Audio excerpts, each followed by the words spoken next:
क्षेत्र नासिक की नगरी में महाराष्ट्र में गौतमी नदी के समूह में स्थित है। यहाँ पर सभी तीर्थों का वास होता है। ऐसे स्वरूप में जहाँ पर गंगा है, स्वयं गौतम मुनि की नगरी है और भगवान शिव का माता पार्वती के साथ वास है। ऐसे त्र्यंबकेश्वर भगवान की कथा प्रारंभ करते हैं। पूर्व काल की बात है, जब गौतम मुनि अपनी सतीव्रता स्वरूपणी धर्म पत्नी माता अहिल्या के साथ रहते थे और कई वर्षों तक वहां पर अकाल पड़ गया और एक बूंद भी वहां पर जल की वर्षा न रही। सभी प्राणी जीव जंतु वहां त्राई त्राई करके रहते थे और एक पत्ते के ऊपर भी जल की बूंद नहीं दिखती थी। सब कुछ सूखने लगा, सबके प्राण छटपटाने लगे और ऐसा दृश्य देखकर महामुनि गौतम ऋषि अंदर से द्रवित हो उठे और वे भगवान की तपस्या करने लगे। उन्होंने वरुण देव की तपस्या की माता अहिल्या के साथ। जब 6 मास तक उनकी तपस्या पूर्ण हुई, तब भगवान वरुण ने स्वयं उन्हें दर्शन दिया और उन्होंने वरुण देव से याचना की कि हे प्रभु, यहाँ वर्षा कराइए ताकि सभी जीव जंतुओं को प्राणों का संचार हो। वरुण देव ने देवताओं के विरुद्ध जाने के लिए आग्रह स्वीकार नहीं किया।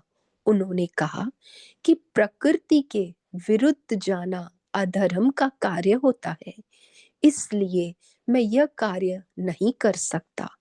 पर हाँ, मैं आपकी तपस्या से प्रसन्न हूँ, इसलिए मैं अवश्य कोई युक्ति करता हूँ। तुम एक कार्य करो, मैं तुम्हें एक अक्षय जल प्रदान करता हूँ।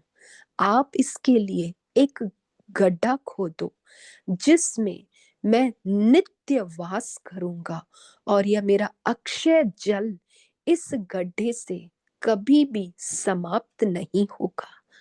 तब माता अहिल्या और गौतम मुनि वहां पर एक गड्ढे का निर्माण करते हैं और उसमें वरुण देव साक्षात आके अक्षय जल, जो कि जल कभी समाप्त नहीं होता, वहां स्थित हो जाते हैं और आगे चल के यही वहां पर गौतमी कुंड कहलाता है। और उस अक्षय जल के प्राप्त करने से सभी जीव जंतु जो थे वे वहां पर आके निवास करने लगे। इर्द गिर्द जितने भी क्षेत्रों की ऋषि पत्नियां थी, ऋषि मुनि थे, वे सब यहाँ से जल लेकर अपना पोषण करने लगे। गौतम मुनि ने भी आजू बाजू सारे धन धान्य बोना शुरू कर दिए और वह सारा वन ही फल फूलों और धन धान्यों से समृद्ध हो उठा।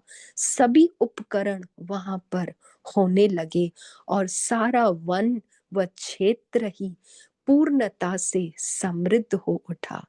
इसी के साथ गौतम जी की कीर्ति बढ़ने लगी और तब जैसे ही कीर्ति बढ़ती है, यश बढ़ता है, तो उसके साथ अधर्म के अवगुण भी दूसरों के भीतर प्रकट होते हैं, जो असाधु पुरुष होते हैं। और उनके भीतर जो दूसरी धर्म पत्नियां थी ऋषि मुनियों की, उनके भीतर ईर्ष्या का बीज उठने लगा अहिल्या के प्रति, क्योंकि अहिल्या की भी कीर्ति होने लगी, गौतम मुनि की भी कीर्ति होने लगी। और इस कीर्ति को न देखकर सारी ऋषि पत्नियों ने अपने पतियों को उकसाया और युक्ति के साथ गौतम मुनि को इस क्षेत्र से बाहर करने के लिए कोई युक्ति ढूंढने के लिए कही। तब सभी ऋषि मुनि अपने पत्नियों के साथ भगवान गणेश की आराधना करने लगे। तब भगवान गणेश उन पर प्रसन्न होकर उनसे वरदान की मांग करते हैं। तब प्रभु कहते हैं कि मांगो वरदान, और सभी उन्हें कहते हैं कि किसी तरह गौतम मुनि को यहाँ से निकाला जाए और उनको इस क्षेत्र में रहने की आज्ञा न मिले। तब गणेश भगवान उनकी इस याचना को सुनकर बड़े दुखी होते हैं कि जिन साधु पुरुषों ने आपको वक्त पे कठिनाई में आपको सुख प्रदान किया, आज आप उन्हीं को ही दुख प्रदान कर रहे हैं। यह कार्य ठीक नहीं है। आगे चल के आपको दुख भोगना पड़ेगा, क्योंकि जो साधु पुरुष होते हैं उनका अहित करने से स्वयं का ही अहित होता है। लेकिन फिर भी ईर्ष्यावश, द्वेषवश अपने भीतर यह बातें, जो सत्य की बातें थी, धर्म की बातें थी, वह भो नहीं पाए और वे गणेश भगवान से यही वरदान मांगते हैं। तब गणेश भगवान न चाहते हुए भी गौतम मुनि के घर की इर्द गिर्द वहीं पर एक बूढ़ी गाय के समान वहां पर आके लेट जाते हैं, और वह बूढ़ी गाय धीरे धीरे वहां पे जो घास रहती है उनके घर के अंदर ही खेत में आके चरने लगती है।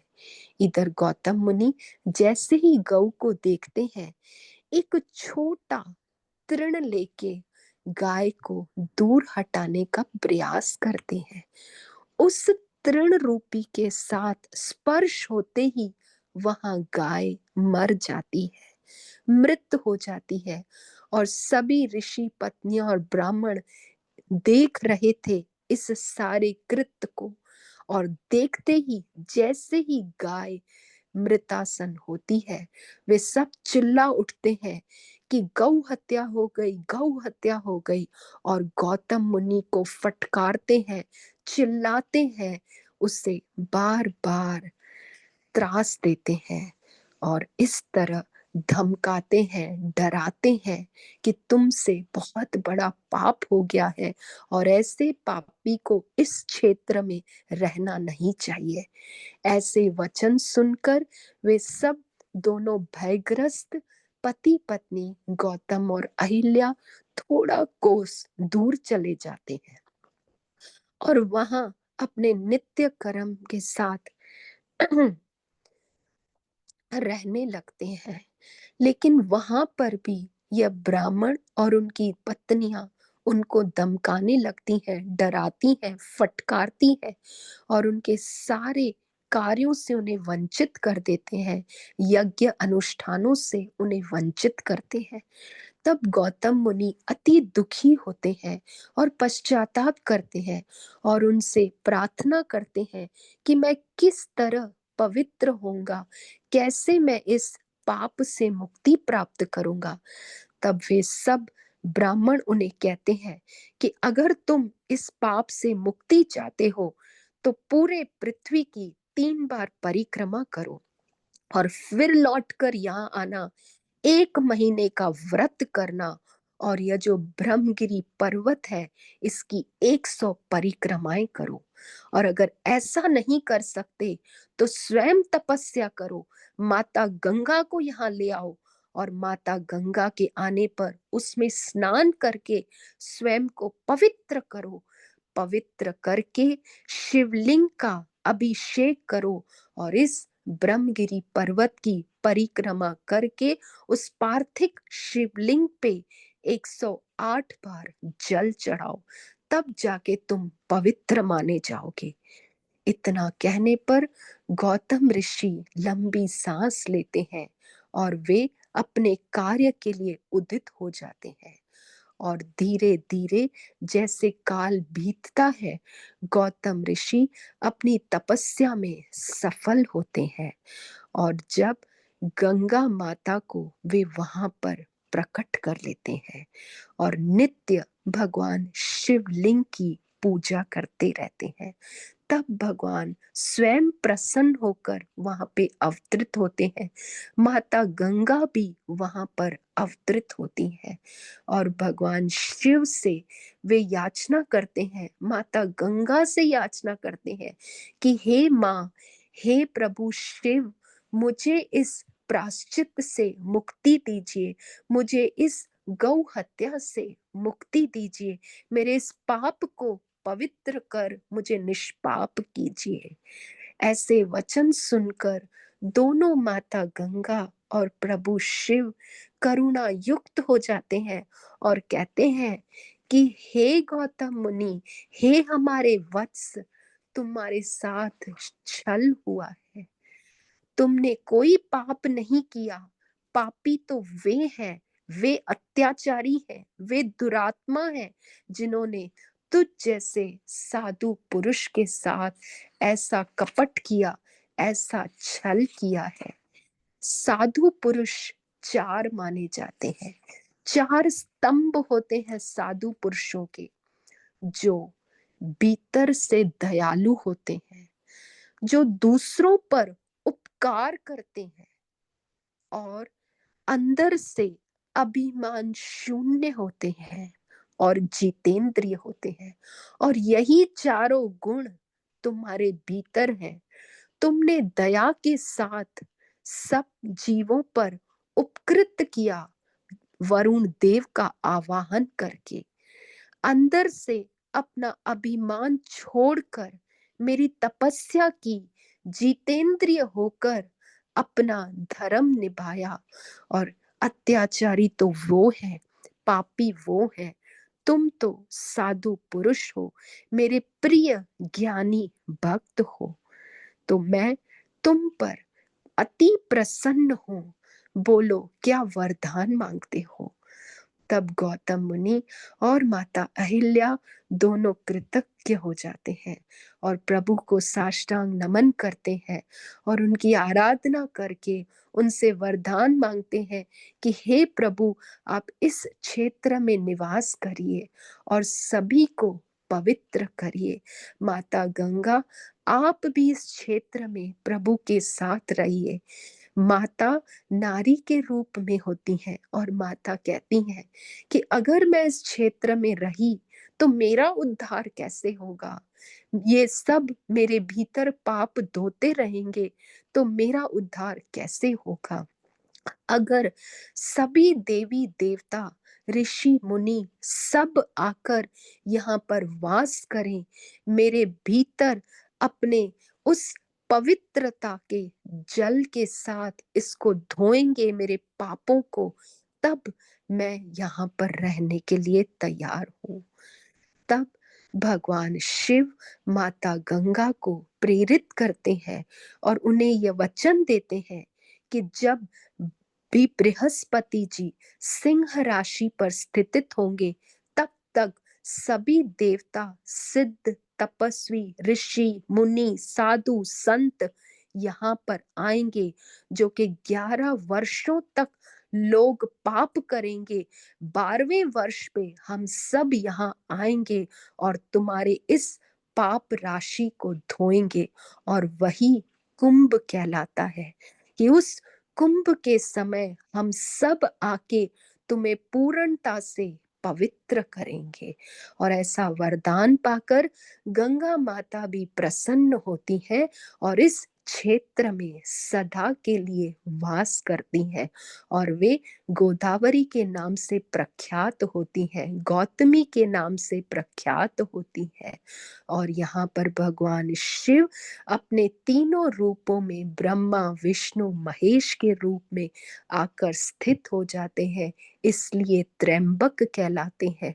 और त्र्यंबक भगवान के शिव में आकर स्थित हो जाते हैं। तो ऐसे त्र्यंबक स्वरूप को हम कोटि कोटि नमन करते हैं। जो गोदावरी तट के पवित्र देश में सह्य पर्वत के विमल शिखर पर वास करते हैं, जिनके दर्शन से तुरंत सारे पापों का क्षय हो जाता है, उन त्र्यंबकेश्वर का मैं सदा ही स्तवन करता हूँ। सह्याद्रशीर्षे विमले वसन्तम् गोदावरी तीरपवित्रदेशे यद्दर्शनाथ पातकमाशुनाशम् प्रियातितं त्र्यम्बकमीशमीडे त्र्यंबकनाथं शरणं प्रपद्ये।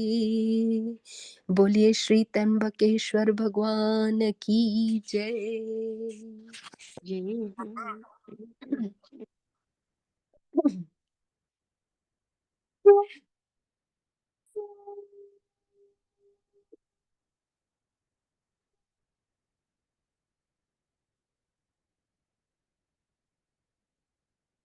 वाराणस्यं तु विश्वेशं त्र्यंबकं गौतमी तटे हिमालय तु केदारम। अब केदार भगवान की कथा प्रारंभ करते हैं। केदार स्वरूप जो कि हिमालय में है, प्रभु वहां पर वास करते हैं अपने दो अवतारों के साथ, जो कि भगवान विष्णु के माने जाते हैं। भगवान विष्णु के दो अवतार हैं, नर और नारायण। नर और नारायण स्वरूप में जो सदा वास करते हैं केदार क्षेत्र में, वे दोनों भगवान शिव के परम भक्त थे, क्योंकि नारायण के हृदय में सदा शिव ही वास करते हैं। नर नारायण प्रभु की आराधना करते हुए प्रतिदिन उनके पार्थिव लिंग का पूजन करते थे, और जब हजारों वर्ष बीत जाते हैं और इस तरह वे नित्य पार्थिव लिंग का पूजन करते रहते हैं, तब एक दिन प्रभु शिव उन दोनों नर और नारायण पर प्रसन्न होकर उन्हें वरदान देने के लिए आते हैं, और नारायण और नर से उनके हित की कामना के लिए कहते हैं कि मैं आप दोनों पर अति प्रसन्न हूँ, मुझसे वरदान मांगिए। तब नर और नारायण अपने भक्ति में लीन उनके स्वरूप को देखते देखते द्रवित होते हैं, और इस सारे संसार के कल्याण के लिए, इस संसार के हित के लिए प्रभु से आराधना करते हैं कि हे प्रभु, आप इस संसार के हितार्थ के लिए यहीं इस हिमालय में केदार तीर्थ में स्वयं भू के रूप में ज्योतिर्लिंग में आकर स्थित हो जाइए, और यहाँ पर सदा सभी से पूजित होकर सभी के पापों का नाश करके उन्हें मुक्ति प्रदान कीजिए। ऐसे वचन को सुनकर भगवान शिव अति प्रसन्न होते हैं और सभी संसार के कल्याण के लिए वहां पर केदारेश्वर के रूप में ज्योतिर्लिंग में आकर स्थित हो जाते हैं, और जो भी वहां की यात्रा करता है वह अवश्य ही जीवन मुक्त हो जाता है। अगर मार्ग में भी न पहुंचने पर उसकी कहीं मृत्यु हो जाए तो भी वह अवश्य ही जीवन मुक्त हो जाता है। और कहते हैं कि यहाँ पर आकर जो कंकण या कड़ा चढ़ाता है, वह भी प्रभु के स्वरूप का दर्शन करके पापों से मुक्ति को प्राप्त करता है।